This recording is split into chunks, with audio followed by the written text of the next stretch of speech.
জ্ঞান ফিরতেই বোনস দেখে তার বান্ধবীর উপর হোটেলের এক কর্মচারী কামুক দৃষ্টিতে ঝাঁপিয়ে পড়ার প্রস্তুতি নিচ্ছে। মুহূর্তের মধ্যে মাথার পিন বের করে লোকটার চোখে গেঁথে দিল সে। কিন্তু বান্ধবীকে বাঁচাতে গিয়ে বোনস বুঝতে পারল জঙ্গলে বাস নষ্ট হওয়ার পর সাহায্য চাইতে হোটেলে ঢোকাটাই ছিল তাদের জীবনের সবচেয়ে বড় ভুল। কারণ এটা কোনো সাধারণ হোটেল নয়, বরং তারা পা বাড়িয়েছে মাফিয়াদের এক ব্লাড কিলিং জোনে। শুনতে থাকুন 2026-এর most awaited action thriller pretty লিথালের ফুল এক্সপ্লেনেশন। গল্পটা শুরু হয়েছিল লস অ্যাঞ্জেলসের একটি ব্যালে ড্যান্স রুম থেকে। নাচের এক বিশেষ টুর্নামেন্টে অংশ নিতে হাঙ্গেরির রাজধানী বুদাপেস্টে যাওয়ার প্রস্তুতি নিচ্ছে 5 জন ব্যালেরিনা ড্যান্সার ও তাদের ট্রেনার মিস থর্না। এদের মধ্যে বোনস সবচেয়ে সাহসী। প্রিন্সেস একটু অহংকারী, কারণ সে বড়লোকের একমাত্র মেয়ে। ক্লোই কথা বলতে বা শুনতে পারে না, সাইন ল্যাঙ্গুয়েজে কথা বলে। আর তার সাথে আছে তার বড় বোন জো ও ধর্মপ্রাণ গ্রেস। পরের দিন এরা সবাই হাঙ্গেরিতে চলে আসলেও ব্যাড ওয়েদারের কারণে বিমানটি সরাসরি বুদাপেস্ট শহরে ল্যান্ড না করে পাশে অন্য একটি এয়ারপোর্টে ল্যান্ড করে। এ কারণে তারা নিজেদের লাগেজগুলো হারিয়ে ফেলে আর শুধুমাত্র সঙ্গে থাকা ড্যান্সের কাপড়ের ব্যাগটা নিয়েই বুদাপেস্টে যাওয়ার জন্য এয়ারপোর্ট থেকে একটি বাস ভাড়া করে। ক্লান্তি আর বিরক্তি নিয়ে বাসে করে শহরের দিকে চলে আসছিল সবাই। কম্পিটিশনে পারফর্ম করে আবার আমেরিকাতে ফিরে যাবে এমনই প্ল্যান। তবে পথিমধ্যে একটি ঘন জঙ্গল দিয়ে তাদের যেতে হয়। আর যখন বাসটি জঙ্গলের মধ্যখানে চলে আসে, ঠিক তখনই ইঞ্জিন বন্ধ হয়ে সেখানেই থেমে যায়। অন্য এয়ারপোর্টে ল্যান্ড করা সহ লাগেজ হারিয়ে ফেলে তারা সবাই যখন বিমর্ষ, তখনই তারা সম্মুখীন হয় এই নতুন ঝামেলায়। এর মধ্যে সময় অনেকক্ষণ পার হয়ে গেলেও বাসের ড্রাইভার ইঞ্জিন ঠিক করতে পারছিল না। কিন্তু এখানে এভাবে বসে থাকলে তারা কম্পিটিশনে পৌঁছাতে পারবে না। তাই এখান থেকে বের হওয়ার কোনো একটি উপায় খুঁজতে থাকে। এর মধ্যে জো তার গাইডবুক চেক করে দেখে তারা শহর থেকে মাত্র 2 কিলোমিটার দূরে আছে। কোনো উপায় না পেয়ে সবাই পায়ে হেঁটেই শহর পর্যন্ত পৌঁছানোর জন্য রওনা দেয়। ড্রাইভার তাদের সামনের দিকে যেতে দেখে এমন অদ্ভুতভাবে তাকায় যেন কোনো এক বিপদ এদের দিকে ধেয়ে আসছে। এদিকে জঙ্গলের মাঝখান দিয়ে কিছুক্ষণ হাঁটার পর নেমে আসে বৃষ্টি। তাড়াতাড়ি করে সামনের দিকে যেতেই চোখে পড়ে একটি হোটেলের সাইনবোর্ড, বড় অক্ষরে লেখা হোটেল টেরেমক ইন। অবশেষে তারা সবাই স্বস্তির নিঃশ্বাস ফেলে। এবার অন্তত এই হোটেলে গিয়ে একটি গাড়ির জন্য সাহায্য চাইবে। কিছুটা সামনে হেঁটে হোটেলের কাছে পৌঁছাতে একজন কর্মচারী, যে কথা বলতে পারত না, ইশারায় তাদেরকে সেখান থেকে দ্রুত চলে যেতে ইশারা করে। মেয়েগুলো খুব অবাক হয়, কারণ যেখানে হোটেলে গেস্টদেরকে অভ্যর্থনা জানানো হয় সেখানে তাদের কিনা তাড়িয়ে দিচ্ছে। কিছু বলতে যাবে এমন সময় সেখানে উপস্থিত হয় আরেকজন লোক, যে মেয়েগুলোকে সাদরে অভ্যর্থনা জানায় আর বোবা লোকটির ব্যবহারের জন্য ক্ষমা চায়। মেয়েগুলো তাদের কম্পিটিশনের কথা জানায় আর একটি ক্যাব অথবা ট্যাক্সির ব্যবস্থা করে দিতে পারবে কিনা জিজ্ঞেস করে। লোকটি বলে, তোমাদের মতো সুন্দরীদের জন্য একটি গাড়ির ব্যবস্থা করা এমন কি কঠিন কাজ, কিন্তু ততক্ষণ পর্যন্ত তোমরা বৃষ্টিতে না ভিজে হোটেলের ভেতরে এসে আরাম করো। সবাই খুব খুশি হয়ে লোকটির সাথে হোটেলের ভেতর প্রবেশ করে, কিন্তু তারা ধারণাও করতে পারে না তারা একটি মৃত্যুকূপে প্রবেশ করছে। এই লোকটির নাম ওয়াসিফ। সেই হোটেল মালিকের আন্ডারে কাজ করে। ওয়াসিফের সাথে ভেতরে গেলে সবাই দেখে এই হোটেলের লবিতে সাজানো একটি বার আছে, যেখানে অনেক লোকজন বসে ড্রিঙ্কস করছে আর অন্য পাশে চলছে জুয়া আর নাচ গান। এমন উষ্ণ পরিবেশ দেখে সবাই খুবই খুশি হয়ে যায়। সামনের দিকে যেতে যেতে বোবা মেয়ে ক্লোইয়ের চোখ আটকে যায় গান গাওয়া ছেলেটার দিকে। বলা যায় ক্লোই এক প্রকার ক্রাশ খেয়ে যায় ছেলেটার উপর। যাই হোক, এদিকে বোনস দেয়ালে একটি ব্যালেরিনার ফটো দেখে অবাক হলে ওয়াসিফ জানায় এটা তার বস, যিনি তার যুবতীকালে সেরা একজন ব্যালেরিনা ড্যান্সার ছিল, কিন্তু একটা দুর্ঘটনার পর থেকে সে আর ড্যান্স করে না। ওয়াসিফ তার বসের ব্যাপারে এসব বলতে বলতেই দেখা যায় উপরতলা থেকে একজন মহিলা সিগারেট টানতে টানতে এতক্ষণ ধরে সবকিছু পর্যবেক্ষণ করছিল। তো এটাই আসলে সেই বস, মানে টেরেমকিন হোটেলের মালিক, যার কথা ওয়াসিফ এতক্ষণ ধরে বলছিল। ততক্ষণে সোনিয়া নামের একটি মেয়ে, যে সেই বারে কাজ করত, সেখানে মেয়েগুলোকে ভেজা কাপড়ে ঢুকেছে দেখে বিরক্ত প্রকাশ করে। পরে ওয়াসিফ সোনিয়াকে সামলে নেয় আর তাদেরকে ভেজা কাপড় শুকাতে দিয়ে অন্য কাপড় পরে নিতে বলে। কিন্তু তারা তো কেউ এয়ারপোর্টে নিজেদের লাগেজ বুঝে পায়নি, তাই সাথে থাকা ব্যালে ড্যান্সের সাদা ফ্রকটাই পরেনি। এর মধ্যেই সেখানে উপর থেকে নেমে আসে হোটেলের মালিক, যিনি নিজের পরিচয় দিতে গিয়ে বলেন, হাই, আমি ডেভোরা কাশিমার। ওয়াসিফ থেকে শুনলাম তোমরা নাকি কোনো এক ড্যান্স কম্পিটিশন অ্যাটেন্ড করতে যাচ্ছ। জো বলে ওঠে, আমরা আগামীকাল সকালে বুদাপেস্ট ইন্টারন্যাশনাল ড্যান্স কম্পিটিশন বেলেগালাতে অংশগ্রহণ করতে যাচ্ছি, কিন্তু এই জঙ্গলের মাঝে আমাদের বাসটা নষ্ট হয়ে এখন আমরা বিপদে পড়ে গেছি। ডেভোরা যেহেতু নিজেও একজন ব্যালেরিনা ড্যান্সার ছিলেন, তাই সে এদের বিপদে সমবেদনা জানায় আর খুবই দ্রুত একটি প্রাইভেট গাড়ি ব্যবস্থা করে দিবে বলে আশ্বাস দিয়ে আবার উপরের তলায় নিজের অফিস রুমে চলে যায়। ডেভোরার ব্যবহার আর দ্রুত গাড়ি ব্যবস্থা করে দেওয়ার কথায় সবাই খুব খুশি হয়। ঠিক তখনই সাঙ্গপাঙ্গ নিয়ে হোটেলে প্রবেশ করে পাশা। পাশা শহরের সবচেয়ে ভয়ঙ্কর গ্যাংস্টার লুথার মার্কেভিচের ছেলে। মূলত এখানে সব ব্যবসায়ীর কাছ থেকে গ্যাংস্টার লুথার একটি নির্দিষ্ট পরিমাণ মাসিক চাঁদা নেয়, আর এই হোটেলের মালিক ডেভোরাকেও সেটা পরিশোধ করতে হয়। পাশাই তার বাবার হয়ে সেই চাঁদার টাকা তুলতেই এই হোটেলে আসে। মূলত পাশা বার ম্যানেজারের কাছে গিয়ে চাঁদার টাকা বুঝে নিতে থাকে। ওদিকে বোবা মেয়ে ক্লোই খেয়াল করে তার কানের হিয়ারিং এইডটা কাজ করছে না, যেটা দিয়ে সে বাহিরের কথা শুনতে পেত। তাই ক্লোই ওয়াশরুমে যেতে চাইলে মিস থর্না তাকে সাথে নিয়ে উপরের তলায় চলে যায়, আর ক্লোইকে ওয়াশরুম খুঁজে দিয়ে নিজে বাইরে অপেক্ষা করতে থাকে। এদিকে রোমান্টিক মোডে পিয়ানো বাজানো দেখে বাকি মেয়েরা মঞ্চে উঠে একতালে নাচতে থাকে। ওদের এত সুন্দর গ্রুপ ডান্স দেখে বাকি গেস্টরাও গানের তালে তালে নাচানাচি শুরু করে। ওয়াশরুমের বাইরে অপেক্ষা করার সময় মিস থর্ন একটি গোঙানির শব্দ শুনতে পায়। শব্দটি অনুসরণ করে ভয় মনে পা টিপে টিপে একটি রুমের জানালার পাশে গিয়ে পৌঁছাতেই দেখতে পায় ডেভোরা ও তার ছেলেরা একজন লোকের উপর পাশবিক নির্যাতন চালাচ্ছে। ডেভোরার এমন ভয়ঙ্কর রূপ দেখে মিস থর্না ভয় পেয়ে যায়। যে হোটেলে মানুষের উপর এমন পাশবিক অত্যাচার চলছে সে হোটেলেই তারা কিনা বসে আছে সাহায্য পাওয়ার আশায়। কোন রকম নিজেকে সামলে নিয়ে দ্রুত সেখান থেকে ক্লোইকে নিতে ওয়াশরুমে গিয়ে দেখে ক্লোই সেখানে নেই। ক্লোই নিচে চলে গেছে ভেবে সেও নিচে আসার জন্য দৌড়াতে থাকে, কিন্তু পরে দেখা যায় ক্লোই আসলে তখনও ওয়াশরুমের ভেতরের দিকেই ছিল। সিঁড়ি বেয়ে নিচে এসে মেয়েগুলোর কাছে যাওয়ার সময় সে পড়ে যায় নতুন বিপদে। মিস থর্নার দিকে কুনজর পড়ে চাঁদা তুলতে আসা পাশা। সে মিস থর্নার পথ আটকে ধরে আর জোর করে নোংরামো শুরু করে। মিস থর্না কোনো উপায় না দেখে হাঁটু দিয়ে পাশাকে আঘাত করে মেয়েগুলোকে বলে, গার্লস তাড়াতাড়ি রেডি হও, আমাদেরকে এখান থেকে দ্রুত বের হতে হবে। কিন্তু কিছু বুঝে ওঠার আগেই ঘটে যায় এক অনাকাঙ্ক্ষিত ঘটনা। পেছন থেকে পাশা মিস থর্নাকে মাথায় গুলি করে বসে আর সবাইকে থ্রেট দিয়ে বলে, আমাকে অসম্মান করে কেউ পার পাবে না, এটা আমার বাবা লুথার মার্কেভিচের টেরিটরি। বোনস সম্বিত হারিয়ে ফেলফেল করে তাকিয়ে থাকে তাদের মায়ের মতো টিচার মিস থর্নার মৃতদেহের দিকে। গুলির আওয়াজ আর চিৎকার চেঁচামেচি শুনে ডেভোরা নিচে এসে দেখে এই কাণ্ড। সে মেয়েগুলোকে সান্ত্বনা দিয়ে বলে, তোমরা কোনো চিন্তা করো না, সব ঠিক হয়ে যাবে। প্রিন্সের সামনে এসে পুলিশকে ফোন করার অনুরোধ জানালে পাশা আরো ক্ষিপ্ত হয়ে যায়। পরে ডেভোরার ধমকে কিছুটা শান্ত হয়, তবে পুলিশ ডাকার কথায় ডেভোরা কিছুটা অপ্রস্তুত হয়ে পড়ে। কারণ এখানে পুলিশ আসলে হোটেলের মালিক হিসেবে সে নিজেও ফেঁসে যাবে। তাও প্রিন্সেসকে তৎক্ষণাৎ শান্ত করতে বলে, তুমি শান্ত হও, আমি পুলিশকে অবশ্যই ফোন করব। একই সাথে ওয়াসিফকে নির্দেশ দেয় মেয়েগুলোকে যেন সে বেসমেন্টের সেফ রুমে নিয়ে যায়। কিন্তু ডেভোরার আচরণ আর তাদেরকে বেসমেন্টে নিয়ে যাওয়ার কথায় বোনস বুঝতে পারে এখানে ডেভোরা কোনোভাবে চালাকি করছে। এমনকি বেসমেন্টে গেলে প্রমাণ লুকানোর জন্য হয়তো তাদেরকেও মেরে ফেলা হতে পারে। তৎক্ষণাৎ সবাইকে অবাক করে সেখান থেকে পালানোর জন্য সে দরজার দিকে দৌড় শুরু করে আর সদর দরজা দিয়ে বেরিয়ে যায়। তবে ডেভোরা তাকে ধরার কোনো চেষ্টাই করে না, বরং হোটেলের দরজাটা ভেতর থেকে লাগিয়ে দিয়ে বাকি তিনজনকে কোমল স্বরে বলে, ওয়াসিফ তোমাদের খেয়াল রাখবে, ওর সাথে যাও। ভয়ে ভয়ে মেয়েগুলো ওয়াসিফের সাথে বেসমেন্টের দিকে চলে যায়, কারণ ওই মুহূর্তে ডেভোরার উপর ভরসা করা ছাড়া তাদের কিছুই করার ছিল না। তবে প্রিন্সেস মেয়েটা তখনও পাশার ব্যাপারে ওয়াসিফকে নালিশ করে যাচ্ছিল এবং একমাত্র ওই বিশ্বাস করছিল পুলিশ এসে তাদেরকে এখান থেকে উদ্ধার করবে আর পাশাকে তার অপরাধের শাস্তি দেবে।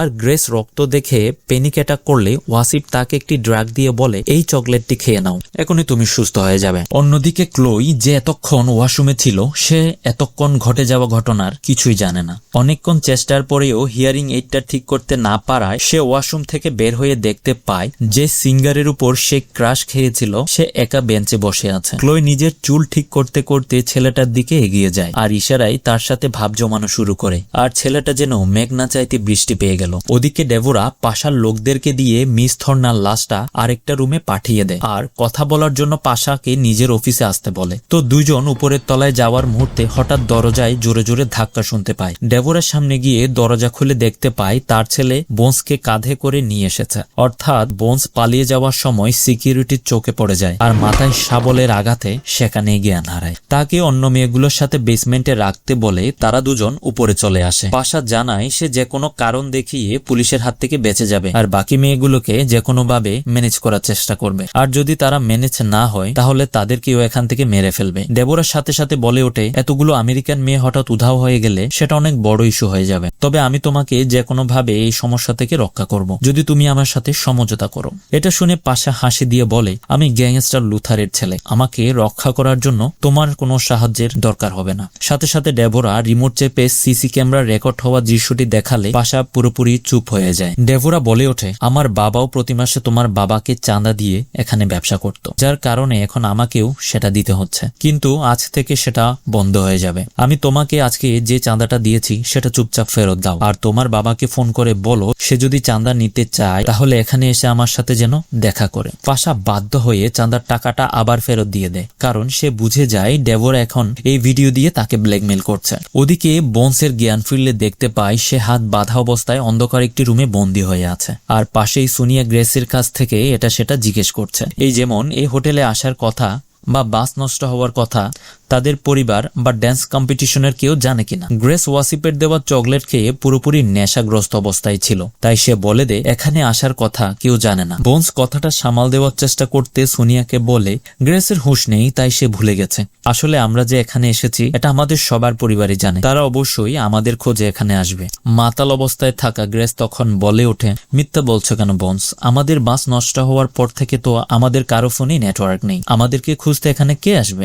এমন বিপদের মুহূর্তে গ্রেসের এমন বোকামি দেখে বোনস পুরোপুরি হতাশ হয়ে পড়ে। সোনিয়া সব তথ্য নিয়ে সেখান থেকে চলে যায়, আর উপরে গিয়ে ডেভোরাকে জানিয়ে দেয় মেয়েগুলো যে এই হোটেলে এসেছে সেটা কেউ জানে না। এটা শুনে ডেভোরা মিস থর্নার জিনিসপত্র পুড়ে ফেলার নির্দেশ দেয়, আর সামনের দিকে এগিয়ে যেতেই পাশের রুম থেকে কিছু একটার আওয়াজ শুনতে পায়। দরজাটা খুললে দেখতে পায় সেখানে ড্যান্স গ্রুপের বাকি মেয়ে ক্লোই বারের সিঙ্গারের সাথে রোমাঞ্চে মত্ত। তাদের টিচার ইতিমধ্যে মৃত, আর বাকি মেয়েরা নিজেদের প্রাণ সংখ্যা নিয়ে বেসমেন্টে বন্দী। আর এদিকে এসব কিছুই না জানা ক্লোইকে এমন অবস্থায় দেখে সেখানে থাকা সবাই এক প্রকার হাসতে বাধ্য হয়। ক্লোই যেহেতু মিস থর্নাকে গুলি করতে দেখেনি, তাই ডেভোরা তাকে বেসমেন্টে না পাঠিয়ে নিজের অফিসে নিয়ে যায়। মিস থর্নার পাসপোর্ট, ফোন সহ সকল প্রমাণ আগুনে পুড়ে ফেলা হয়, কারণ ডেভোরা ইতিমধ্যে পাশার সাথে সমঝোতা করে নিয়েছে। তাই সে পুলিশকে ফোন করা তো দূরের কথা, উল্টো মিস থর্নার সকল তথ্য নষ্ট করে দিচ্ছে। ওদিকে বেসমেন্টে বন্দি থাকা বোনস অনেকক্ষণ চেষ্টার পর হাতের বাঁধন খুলতে সমর্থ হয়। দ্রুত পাশে থাকা গ্রেসের কাছে এসে বলে, তোমার কি হয়েছে গ্রেস? তুমি এমন মাতালের মতো ব্যবহার করছো কেন? গ্রেস বলে, মিস থর্নাকে গুলি করা দেখে আমার যখন প্যানিক অ্যাটাক হয় তখন ওয়াসিপ আমাকে একটা চকলেট খেতে দেয়, আর সেটা খাওয়ার পর থেকে আমার কাছে সবকিছু এলোমেলো লাগছে। এর মধ্যে ওয়াসিপ তাদের ব্যাগগুলি রাখার জন্য বেসমেন্টে এলে তারা আবার যেভাবে ছিল সেভাবে শুয়ে থাকার অভিনয় করে। ওয়াসিপ ব্যাগ রাখার পর গ্রেসের মাতাল হওয়ার সুযোগ নিয়ে তার মুখে হাত বোলাতে থাকে। গ্রেস ঘোরের মধ্যে দেখে তার সামনে শয়তান বসে আছে। সে ভয়ে শয়তান শয়তান বলে চিৎকার করলে ওয়াসিপ তাকে শান্ত করার চেষ্টা করে। ওদিকে বোনস চুপি চুপি তার মাথার চুলে থাকা সুচালো পিনটা বের করে ওয়াসিপের চোখ বরাবর ঢুকিয়ে দেয়। ওয়াসিপ ব্যথায় চিৎকার করতে করতে আহত অবস্থায় বোনসের উপর ঝাঁপিয়ে পড়ে। দুজনের মধ্যে অনেকক্ষণ ধস্তাধস্তি চলতে চলতে পাশের দেয়াল ভেঙে পড়লে দেখা যায় প্রিন্সেস ও জো শিরমে বন্দী। বোনসকে একা লড়াই করতে দেখেও কেউ সেখানে এগিয়ে আসে না, বরং ভয়ে নিজেরাই চিৎকার করতে থাকে। এক পর্যায়ে ওয়াসিপ বোনসকে বাগে পেয়ে বলে, এই পা দিয়ে তুমি ব্যালে ড্যান্স করো, আজ থেকে তুমি ড্যান্স তো দূরের কথা হাঁটতেও পারবে না। এই বলে সে বোনসের একটি পা ভেঙে দিতে গেলে গ্রেস সেদিকে একটা তীর ছুড়ে মারে। ওয়াসিপ একটু অমনোযোগী হতেই বোনস ব্যালে ড্যান্সের স্টাইলে তাকে মুখে লাথি মেরে বসলে ওয়াসিপ তীরের উপর পড়ে সেখানেই মারা যায়। ওদিকে প্রিন্সেস বোনসকে একা লড়তে দেখেও সাহায্য করা তো দূরের কথা, সে উল্টো বোনসকে ঝাড়ি দিয়ে বলে, পুলিশ আসা পর্যন্ত অপেক্ষা না করে কেন খামোকা ঝামেলা বাতালে? বোনস বলে ওঠে, আমাদের টিচার অলরেডি ড্যাড, তোমার ডেভোরা ম্যাম পুলিশকে ফোন করলে এতক্ষণ নিশ্চয়ই পুলিশ এসে আমাদের উদ্ধার করত। এখানে থাকা কেউ আমাদের সাহায্য করবে না, বরং আমরা বেঁচে থাকলেই তাদের জন্য সমস্যা, কারণ আমরাই একমাত্র মিস থর্নাকে হত্যার কথা পুলিশকে পৌঁছে দিতে পারবো। তাই আমাদেরকে তারা সেভ রুমের কথা বলে বন্দি বানিয়ে রেখেছে। সুতরাং সাহায্যের জন্য বসে না থেকে বরং আমাদেরকেই নিজেদেরকে এখান থেকে পালাতে হবে। জো বোনসের কথাকে যৌক্তিক মনে করে হোটেল থেকে পালানোর কথাই সম্মতি জানালে প্রিন্সেসকেও অনিচ্ছা সত্ত্বে রাজি হতে হয়। আর গ্রেস তো এখনো ঘোরের মধ্যে আছে। অন্যদিকে ক্লোইয়ের কোনো ধারণাই নেই এখানে কি হচ্ছে। এর মধ্যে একটি অ্যাম্বুলেন্স এই বাড়ির সামনে এসে থামে, আর সেই অ্যাম্বুলেন্স থেকে একজন ডাক্তারকে বের হতে দেখা যায়। মূলত ডেভোরাই এই ডক্টরকে ফোন করে ডেকেছিল মিস থর্নার আঙ্গুল, ফেস সহ এমন অন্যান্য অঙ্গগুলো নষ্ট করার জন্য, যাতে পরে কোনোভাবে পুলিশ লাশ পেলেও যেন পরিচয় শনাক্ত করতে না পারে। তো ডাক্তার হোটেলের ভেতর আসলে দেখা যায় পাশাও এই ডক্টরকে আগে থেকে চিনত। ডাক্তারকে দেখে পাশা বুঝে যায় ডেভোরা একাই লাশ গায়েব করার বন্দোবস্ত করছে, আর সেটা তার বাবা লুথারকে বলে একাই ক্রেডিট নিবে, সাথে সারা জীবনের জন্য চাঁদা দিয়েও বন্ধ করে দিবে। ব্যাপারটা পাশার ইগোতে হার্ট করে। সে তার সঙ্গে থাকা লোক দুজনকে নির্দেশ করে বলে, যাও এক্ষুনি বেসমেন্টে থাকা বাকি মেয়েদেরকে হত্যা করে আসো, না হলে আমার বাবার কাছে আমি মুখ দেখাতে পারবো না। এটা শুনি লোকগুলো বেসমেন্টের দিকে পা বাড়ায়। মেয়েগুলো চুপি চুপি বেসমেন্ট থেকে উপরে যাওয়ার গেটে আসলে পাশার পাঠানো লোক দুজনকে আসতে দেখে তারা আবার পেছন দিকে গিয়ে অন্য একটি রুমে লুকিয়ে পড়ে। এবার সবাই খুব ঘাবড়ে যায় আর মনে করে এখান থেকে তারা আর বের হতে পারবে না। সবাই কেমন ভীত দেখে বোনস বলে ওঠে, ওরা সংখ্যায় মাত্র 2 জন, অথচ আমরা 4 জন, আমাদের ভয় পাওয়ার কিছুই নেই। এটা শুনে প্রিন্সেস বলে, এরা ক্রিমিনাল আর আমরা সাধারণ মেয়ে, এদের সাথে আমরা কখনোই টক্কর দিতে পারবো না। জো একই সাথে বলে, আমি কিছুতেই এটা করতে পারবো না, আমার মাঝে সেই শক্তি নেই। তখন বোনস বলে ওঠে, তোমরা কি ভুলে গেছো আমরা ব্যালেরিনা ড্যান্সার? বাহির থেকে আমাদেরকে কোমল ও দুর্বল মনে হলেও আমরা মোটেও দুর্বল না। ড্যান্স করার সময় প্রায় আমাদের পা মচকে যায়, পরে গিয়ে পা ভেঙেও যায়, কিন্তু আমরা দমে না গিয়ে রোজ এসব মোকাবেলা করি। তাই আমাদের শারীরিক শক্তি তো আছেই, এখন প্রয়োজন শুধু মনোবল আর সাহস। বোনসের কথা শুনে বাকি সবাই সাহস ফিরে পায়। তারা দেখতে পায় তাদের ব্যাগগুলো সেই রুমে পড়ে আছে। তাড়াতাড়ি করে ব্যাগ থেকে জুতো কাটার কিছু সিজার বের করে সাথে রাখে। ওদিকে মেয়েগুলোকে খুঁজতে রুমে এসে ওয়াসিফকে এইভাবে মৃত পড়ে থাকতে দেখে লোকগুলো ঘাবড়ে যায়। এর মধ্যে পাশের রুমে আওয়াজ অনুসরণ করে একজন মেয়েদের রুমে ঢুকতেই এরা লোকটির নাকে সিজার আটকে দেয়। এটা দেখে অন্য লোকটি হাতে রিভলভার নিয়ে তাদের মারতে এলে সবাই একসাথে লোকটির উপর ঝাঁপিয়ে পড়ে। প্রিন্সেস লোকটির হাতে কামড় দিলে রিভলভারটি হাত থেকে নিচে পড়ে যায়। সিজরটি ছাড়িয়ে প্রথম লোকটি প্রিন্সেসকে আঘাত করতে থাকে। জো রিভলভারটি কুড়িয়ে নিয়ে এলোপাথারি গুলি করলে একটি গুলি প্রথম লোকটির হাতে গিয়ে লাগে। বোনস ব্যাগ থেকে একটি ছুরি বের করে সেটা দ্বিতীয় লোকটির হাতে ঢুকিয়ে দেয়। এই সুযোগে প্রিন্সেস একা দৌড়ে পালিয়ে যেতে চাইলে দ্বিতীয় লোকটি তাকে ধরতে যায়। প্রিন্সেস উল্টো তাকে লাথি দিয়ে সিঁড়ি থেকে ফেলে দেয় আর লোকটি বোনসের উপর গিয়ে পড়ে। ব্যথায় কাতরাতে কাতরাতে সে হাত থেকে ছুরিটি বের করে বোনসকে মারতে গেলে সেটি বোনসের পায়ের জুতোয় আটকে যায়। লোকটি আবার মারতে এলে বোনস বেলে ড্যান্সের স্টাইলে সে ব্লেড দিয়ে লোকটির গলা কেটে দেয়। অন্যদিকে প্রথম লোকটি জোকে একটানা মারতে থাকলে গ্রেস উত্তেজিত হয়ে সেই লোকটির বুকে উপর্যুপরি ছুরি বসিয়ে দিলে লোকটি সেখানেই মারা যায়। অতঃপর সবকিছু শান্ত হয়। মেয়েগুলো বুঝে যায় এখান থেকে বেঁচে ফিরতে হলে ফাইট ব্যাক করা ছাড়া তাদের আর কোনো উপায় নেই। বোনসের জুতোর মতো করে সবাই তাদের জুতোর সাথে ব্লেড বেঁধে নিয়ে চুপি চুপি অন্য একটি সিঁড়ি দিয়ে বেসমেন্ট থেকে উপরে চলে আসে। জো এখানে তার বোন ক্লোইকে খুঁজে বের করার কথা তুললে প্রিন্সেস বলে, আমাদের হাতে এখন সময় নেই, আমরা কোন রকম বের হয়ে ক্লোইয়ের জন্য পরে সাহায্য পাঠাবো। কিন্তু জো আর বোনস তাতে রাজি হয় না। জো বলে, ক্লোইয়ের হিয়ারিং এইড নষ্ট, বোন হয়ে তাকে এভাবে বিপদে ফেলে যেতে পারি না। প্রিন্সেস বলে, ঠিক আছে তোমরা এখানে থাকো, আমি আর গ্রেস যাচ্ছি। কিন্তু গ্রেস প্রিন্সেসের হাত ছেড়ে দিয়ে বোনসদের টিমে চলে আসে। তাতে ভাব দেখিয়ে প্রিন্সেস একাই পালানোর উদ্দেশ্যে সেখান থেকে চলে যায়। বাকি 3 জন ক্লোইকে খুঁজতে উপরতলার ওয়াশরুমে গিয়ে সেখানে সোনিয়াকে দেখতে পায়। সোনিয়া তাদের এখানে দেখে হতভম্ব হয়ে পড়ে আর বেসমেন্টে ফিরে যেতে বলে। বোনস তার পায়ে থাকা ব্লেড তার গলায় ধরে ক্লোই কোথায় আছে সেটা জেনে নেয়। ওদিকে ডেভোরা ওয়াসিফকে খুঁজতে বেসমেন্টে আসলে দেখে এখানে পাশার একটি লোক কাটা গলা নিয়ে মৃত্যুর পহর গুনছে। ডেভোরাকে দেখে লোকটি অনেক কষ্টে বলে ওঠে, ভ্যালেরিনাস। সহজ সরল মনে করা মেয়েগুলো এখানে যে তাণ্ডব চালিয়েছে সেটা দেখে ডেভোরার মাথা ঘুরে যায়। ওদিকে প্রিন্সেস চুপি চুপি একটি রুমে ঢুকে মনে করে পুলিশ আসা পর্যন্ত আপাতত এখানে অপেক্ষা করি। দরজা বন্ধ করে আস্তে আস্তে পেছনে ঘুরতেই দেখে ডাক্তার মিস থর্নার লাশ থেকে আঙ্গুলগুলো কেটে নিচ্ছে। এটা দেখে তার হাত পা কাঁপতে থাকে আর তাড়াতাড়ি সেখান থেকে বের হয়ে যায়। বাকি মেয়েগুলো সোনিয়ার দেখানো রুমে গিয়ে দেখে ক্লো সেখানে বসে রিল্যাক্সে পপকর্ন খেয়ে খেয়ে টিভি দেখছে। জো তাকে মিস থর্নার মৃত্যু আর এখান থেকে পালানোর কথা বললে ক্লো এসবের কিছুই বিশ্বাস করে না, বরং সে মনে করে সবাই তার সাথে মজা করছে। এর মধ্যে বোনস এদিক ওদিক খুঁজে একটা বন্দুক খুঁজে পায় আর সেটা নিজের সাথেই রাখে। ক্লোই জানায় সিঙ্গার ছেলেটা আসা পর্যন্ত সে অপেক্ষা করবে। ক্লোই সেখান থেকে আসতে না চাওয়ায় জো তাকে জোর করে নিয়ে আসে, কিন্তু ডেভোরাকে উপরে উঠতে দেখে তারা তাড়াতাড়ি করে কিচেন রুমে ঢুকে পড়ে আর সেখানে গিয়ে দেখে প্রিন্সেস সেখানে বসে বসে কান্না করছে। বাকি মেয়েদের দেখে প্রিন্সেস একটু লজ্জা পায়। বেসমেন্টে এত খুন খারাপি দেখে ডেভোরা মেয়েগুলোর উপর খুবই রেগে যায়। সে বাড়ি এসে পুরো টিমকে জড়ো করে বলে, আমি অনেক সময় তোমাদের বিপদে আশ্রয় দিয়েছি, এবার সবাই আমার একটা উপকার করো। এই হোটেলে কিছু ভ্যালেরিনা লুকিয়ে আছে, তাদেরকে খুঁজে বের করে আমার কাছে নিয়ে আসো। ডেভোরার আহ্বানে বারে থাকা সকল ক্রিমিনালগুলো মেয়েগুলোকে খুঁজতে পুরো হোটেলে ছড়িয়ে পড়ে। এসব দেখে পাশা ভাব নিয়ে বলে, ওদের পাঠানোর কোনো দরকারই ছিল না, আমার লোক অলরেডি মেয়েগুলোকে এতক্ষণে মেরে ফেলেছে। ডেভোরা হাসতে হাসতে বলে, তোমার লোকগুলো মেয়েগুলোর হাতে মারা পড়েছে আর এখন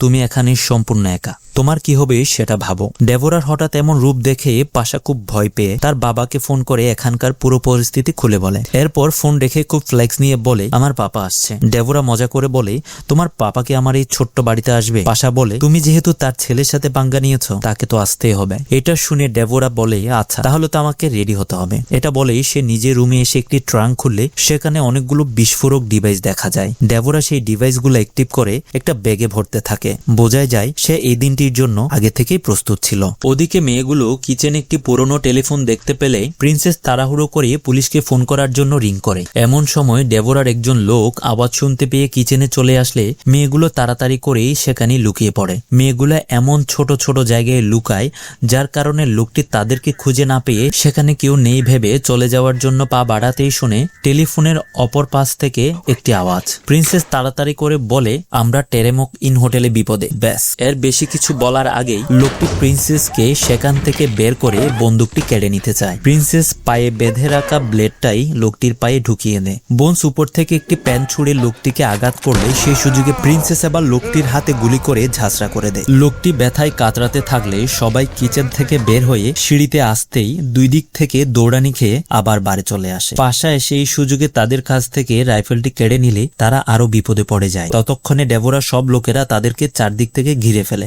বোনস তার টিমের মেয়েগুলোকে বলে, এখান থেকে আমরা যদি বেঁচে ফিরতে চাই তাহলে আমাদেরকে টিম হয়ে লড়াই করতে হবে, যেমনটা আমরা টিম হয়ে একতালে ড্যান্স করি। এই বলেই সে তার জুতোর ব্লেডটা খুলে হাতের আঙ্গুলের সাথে ট্যাপ দিয়ে লাগিয়ে নেয়। এরপর মেয়েগুলো একতালে ভ্যালে ড্যান্স স্টাইলে নাচ শুরু করে, আর যেই তাদের আক্রমণ করতে আসে তাকে নাচের তালে তালে শেষ করে দেয়। নাচের স্টেপগুলো খুবই কনফিউজিং হওয়ায় লোকগুলো কোনোভাবেই তাদের সাথে পেরে ওঠে না। এভাবে তারা মোটামুটি অনেকজনকে মারতে সক্ষম হয়। এর মধ্যে ক্লোয়ের ক্রাশ সিঙ্গার ছেলেটি এসে জোকে তুলে নিয়ে যাওয়ার চেষ্টা করলে ক্লোয় তার বোনকে ছেলেটির হাত থেকে রক্ষা করে ছেলেটিকে ধমক দিয়ে সেখান থেকে পালিয়ে যেতে বলে। যাই হোক, নিজের ক্রাশকে তো আর মারা যায় না। অন্যদিকে পাশের বাবা গ্যাংস্টার লুথার মার্কেভিচকে দেখা যায় বিপুল গাড়ি বহর ও দলবল নিয়ে হোটেলের অনেকটা কাছাকাছি চলে এসেছে, আর ডেভোরা তার পুরো হোটেলে বিস্ফোরক ডিভাইসগুলো সেট করে দিচ্ছে।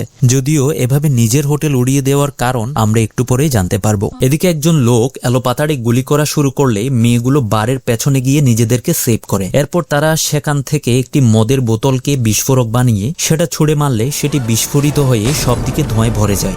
বারের পেছনে একটি বড় ভেন্টিলেশন দেখতে পেয়ে মেয়েগুলো সেদিক দিয়ে একজন একজন করে বের হতে থাকে, কিন্তু কিচেনে হাতে গুলি খাওয়া লোকটি তার এক হাত দিয়ে প্রিন্সেসকে আটকে ধরে রাখে। সোনিয়া লুকাতে গিয়ে দেখে পাশা রাইফেল সাথে নিয়েও সেটি ব্যবহার করা তো দূরের কথা, বরং নিজেকে বাঁচাতে সেখানে লুকিয়ে আছে। এটা দেখে সে পাশাকে একটা ঝাড়ি দিয়ে রাইফেলটা হাতে তুলে নেয়, আর প্রিন্সেসকে দেখতে পেয়ে ট্রিগারে চাপ দিয়ে বসে। কিন্তু এর আগেই বোনস এসে প্রিন্সেসকে টেনে নিয়ে আসলে গুলিটি সোজা লোকটির গায়ে লাগে। এরপর তারা সোনিয়াকে মেরে তার রাইফেলটিও কেড়ে নেয়। এবার প্রিন্সেস ভেন্টিলেশন দিয়ে বের হতে পারলেও ডেভোরা চলে আসায় বোনস পালানোর চেষ্টা না করে উল্টো রাইফেল তাক করে তার দিকে এগিয়ে আসে। ডেভোরা এবার শান্ত হয়ে বোনসকে বলে, বাহ, তোমাদের এমন ভয়ঙ্কর রূপ দেখে আমি সত্যি মুগ্ধ হয়েছি। কিন্তু বোনস সবকিছু নিয়ে ডেভোরার উপর প্রচন্ড রেগেছিল। সে বিন্দুমাত্র চিন্তা না করে ডেভোরার দিকে গুলি তাক করে ট্রিগারে চাপ দিয়ে দেখে গুলি শেষ। এরপর সে রাইফেল দিয়ে ডেভোরাকে মারতেই ডেভোরা তার পা দিয়ে রাইফেল থামিয়ে বলে, এটা আমার স্টিলের নকল পা। এই বলে সে বোনসকে পিস্তল তাক করে আটক করে ফেলতেই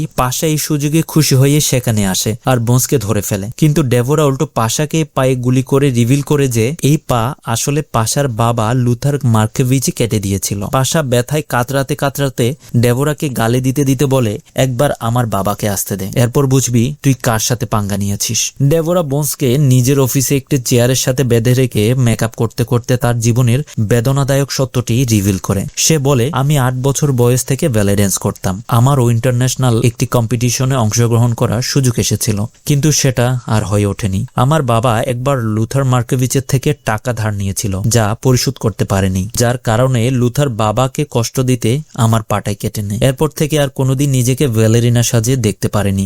আগে অনেক চেষ্টা করেও আমি লুথারকে তার শাস্তি দিতে সক্ষম হইনি, তবে তার ছেলে পাশার সাথে ভালো সম্পর্ক রেখেছিলাম যাতে একদিন এর বদলা নেওয়ার সুযোগ পাই, আর আজই সেই দিন। আজকে আমার শেষ ড্যান্স হতে চলেছে। এই বলে ডেভোরা তার ব্যালেরিনা ড্রেসটা পরে আয়নার সামনে গিয়ে শেষ প্র্যাকটিস শুরু করে। তাকে দেখে মনে হয় এ যেন এক অন্য ডেভোরা, যার চোখে মুখে ঠিকরে পড়ছে প্রতিশোধের জ্বলন্ত আগুন। এতক্ষণ পরেও বোনস বের হয়ে না আসায় প্রিন্সেস আবার হোটেলে ঢুকে তাকে খুঁজতে থাকে। ওদিকে ডক্টর এসে বোনসকে দেখতে পেয়ে বলে, চলো তোমার সাথে একটু মজা নেই। সে তার চিকিৎসার কাটাকুটির জিনিস বের করতেই বোনস চিৎকার করতে করতে তাকে চলে যেতে বলে, কিন্তু ডক্টর তার পায়ের একটি নখ তুলে ফেলে ও ভাবে বোনস কষ্টে চিৎকার করে উঠবে, কিন্তু বোনস উল্টো হাসতে হাসতে বলে, ব্যালে ড্যান্স পারফর্ম করতে গিয়ে অনেক সময় আমাদের পায়ের নখ উঠে যায়, কিন্তু মুহূর্তের মধ্যে নিজেকে সামলে নিয়ে আমরা আবার হাসি মুখে ড্যান্স কন্টিনিউ করি, আর তুই আমাকে নখ তোলার কষ্ট দিচ্ছিস। এই বলে সে আরো জোরে জোরে হাসতে থাকে। বোনসের অট্টহাসি দেখে এবার ডক্টর আরো বেশি রেগে যায়। সে বোনসকে সর্বশক্তি দিয়ে একটি থাপ্পড় মারে আর বোনস সেখানেই সেন্সলেস হয়ে পড়ে। ওদিকে প্রিন্সেস বোনসকে খুঁজতে খুঁজতে গিয়ে দেখে ডেবোরা পাশাকে একটি মমির বক্সে বন্দি করে রেখেছে। পাশা প্রিন্সেসকে দেখতে পেয়ে জোরে জোরে বলতে থাকে, আমাকে বের করো, ডেবোরা একটা সাইকো। কিন্তু প্রিন্সেস তার কথায় পাত্তা না দিয়ে আবার বোনসকে খুঁজতে থাকে। এদিকে লোথার তার গ্যাং নিয়ে হোটেলের সামনে এসে পৌঁছায়, আর তার ছেলে পাশাকে ফোন দিলেই সেই ফোন ডেবোরা রিসিভ করে বলে, তোমার ছেলে আমার কাছে বন্দি, ওকে বাঁচাতে চাইলে যে তোমার ভেতরে আসতে হবে। লোথার একথা শুনে খুবই রেগে যায়, কারণ সে তখনও জানতো না ফোনের ওপাশ থেকে কে কথা বলছে। পাশা অনেক কষ্টে মমি বক্স থেকে বের হয়ে খোঁড়াতে খোঁড়াতে বের হওয়ার রাস্তা খুঁজতে থাকে। এদিকে বোনসের তীব্র আওয়াজে সেন্স ফিরলে দেখে ডক্টর একটি প্লাস্টার কাটার মেশিন নিয়ে তার পায়ের দিকে এগিয়ে আসছে। এটা দেখে সে চিৎকার করতে থাকে। যখনই ডক্টর তার পায়ে মেশিন বসাতেই যাবে তখনই প্রিন্সেস ডক্টরকে তীরবিদ্ধ করে বোনসকে বাঁচিয়ে দেয়। এখানে একটা বিষয় লক্ষ্য করা যায়, অন্য সময় দুজনের ভেতর সবসময় ঝামেলা লেগে থাকলেও বিপদের সময় একজন আরেকজনকে রক্ষা করতে পিছপা হয় না। ওদিকে এতগুলো লোককে অস্ত্র শস্ত্র নিয়ে ভেতরে ঢুকতে দেখে বাইরে অপেক্ষা করতে থাকা মেয়েরা খুবই ঘাবড়ে যায়, কারণ প্রিন্সেস ও বোনসকে তো বিষয়টা জানাতে হবে। যে ভাবা সেই কাজ। দেরি না করে আবার ভেতরে ঢুকে যায় তারা, আর ঢুকে দেখে পুরো বিল্ডিং এ এক্সপ্লোসিভ ডিভাইস লাগানো, যে কোনো মুহূর্তে পুরো হোটেল উড়ে যেতে পারে। তারা একটু সামনে যেতেই দেখে প্রিন্সেস ও বোনস পাশাকে সাথে নিয়ে আসছে, কিন্তু তৎক্ষণাৎ সব বাতি নিভে যায় আর ডেভোরা ব্যালেরিনার সাজে তাদের সামনে চলে আসে। সে এক হাতে বিস্ফোরকগুলো রিমোট ও অন্য হাতে পিস্তল তাক করে বলে, পাশাকে আমার হাতে তুলে দাও, না হলে রিমোট চেপে সবকিছু ছাই করে দেব। বোনস বলে, আমরা কোনো অপরাধ করিনি, আমরা শুধুমাত্র কম্পিটিশনে নাচতে চেয়েছিলাম। ডেভোরা কান্নাজনিত কণ্ঠে বলে, হ্যাঁ আমিও এক্স্যাক্টলি সেটাই চেয়েছিলাম, কিন্তু পারিনি।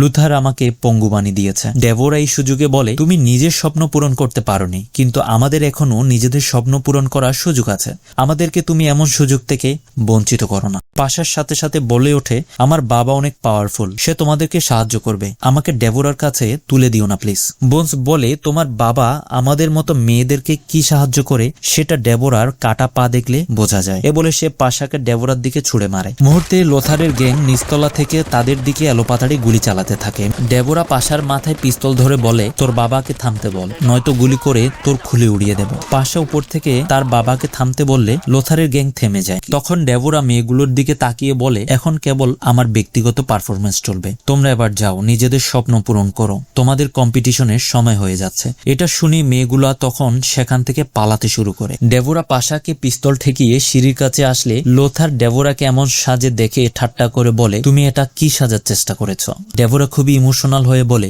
যা হওয়ার স্বপ্ন তুমি অনেক আগে আমার থেকে ছিনিয়ে নিয়েছিলে। আমি একজন ব্যালেরিনা হিসেবে হাজার মানুষের সামনে পারফর্ম করতে চেয়েছিলাম, আমার দীর্ঘদিনের পরিশ্রমকে সফলতায় পরিবর্তন করতে চেয়েছিলাম। এ বলে সে পাশাকে সিঁড়ি থেকে ফেলে দিয়ে কান্না জড়ানো স্বরে আবার বলে ওঠে, তুমি লুথার মার্কেভিচ আমার পা কেটে দিয়ে আমার স্বপ্ন চিরতরে শেষ করে দিয়েছ। লুথার অনেকক্ষণ চেষ্টার পর অবশেষে ডেভোরাকে চিনতে পারে, মনে করতে থাকে অনেকদিন আগে করা এই ঘৃণ্য কাজটি, কিন্তু ততক্ষণ অনেক দেরি হয়ে যায়। ডেভোরা তার হাতে থাকা রিমোট চাপ দিলে সব বিস্ফোরক একসাথে ব্লাস্ট হয়। মেয়েগুলো কোনোরকম লাফ দিয়ে সে ট্র্যাজেডি থেকে বেঁচে যায়। অবশেষে ডেভোরা তার প্রাণের বিনিময়ে অনেক দিনের লালিত রিভেঞ্জ নিতে সক্ষম হয়, তবে অনেকটা সাইকো স্টাইলে। হোটেলের বাইরে লুথার গ্যাংয়ের পড়ে থাকা বাইকগুলো দেখে বোনস বলে ওঠে, চলো এবার আসল কাজটি করা যাক। এ বলে তারা সেখান থেকে দুটি বাইকে করে শহরের উদ্দেশ্যে রওনা দেয়। যে বাসটি আসার সময় পথে নষ্ট হয়ে গিয়েছিল সে বাসের ড্রাইভারটি তাদের দেখে বাসা হারিয়ে ফেলে, যেন তাদের ফিরে আসাটা ছিল অনাকাঙ্ক্ষিত। মঞ্চে হাজার হাজার দর্শকের সামনে 5টা মেয়ে নাচছে, যাদের সবার পরনে ছিল রক্তমাখা সাদা ড্রেস। উপস্থিত থাকে এত দর্শকের ভেতর কেউই জানে না গতকাল রাতেও এদের সবার মৃত্যু ছিল অনিবার্য, কিন্তু তাদের পেশন ও স্বপ্নের প্রতি অবসেস থাকার মেন্টালিটি আজ তাদের এখানে নিয়ে এসেছে। ডেভোরা না পারলেও এই মেয়েগুলো অবশেষে তাদের স্বপ্ন পূরণ করতে পারে। সাথে শেষ হয় এই সিনেমাটিও। একজন সিঙ্গেল রাইটার যে একা একটি নিরিবিলি জায়গায় বাস করত, সে একদিন একজন সাইকো কিলারের কবলে পড়ে যায়। সেখান থেকে মেয়েটির বেঁচে ফেরার সার্ভাইভাল মুভিটির এক্সপ্লেইন দেখতে এই ভিডিওটি দেখুন, and subscribe for more new videos. Till then, good by.